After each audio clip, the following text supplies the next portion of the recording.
Hello guys, তোমরা কেমন আছো? নিশ্চয়ই ভালো আছো, আমিও ভালো আছি। তোমাদের কাছে আবার চলে এলাম ছোট্ট একটি নিউ ব্লগ ভিডিও নিয়ে।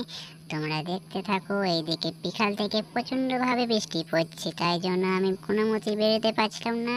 একটু বৃষ্টি ছাড়ার কারণে আমি বেরিয়েছি। এদিকে রাস্তা দেখি প্রচণ্ডভাবে গাড়ির চাপ, এদিকে হালকা হালকা বৃষ্টি পড়ছে, তাই জন্য ছাতাটা বার করেছি। ছাতাটা কিন্তু মিলতে পারছি না রাস্তায়, দেখতে প্রচণ্ডভাবে গাড়ির চাপের জন্য এদিকে আমি ভিজে গেছি। ছাতাটা পুরো হাতেই আছে, ছাতাটা মেলা যাচ্ছে না। এদিকে আমাদের গ্রামে একটা দাদা আমাকে ফোন করে জানালো আমি যাচ্ছি, তুই একটু দাঁড়াস।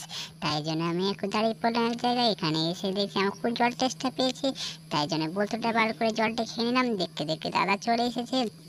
দাদার সঙ্গে আবার বাড়ির দিকে রওনা দিয়েছি। এদিকে দাদাকে বলে আমার একটা ছোট্ট একটা ভিডিও আপলোড করে দিই। এদিকে দাদা আমার একটা ছোট্ট ভিডিও তুলে দিল একটা। এদিকে আমি হাসতে হাসতে চলে এলাম বাড়ির কাজ দিয়ে। এদিকে আমার ভিডিওটা এখানেই শেষ করতে যাচ্ছি। অন্ধকারে কিছু দেখা যাচ্ছে না। আপনারা ভালো থাকবেন, সুস্থ থাকবেন, বাই।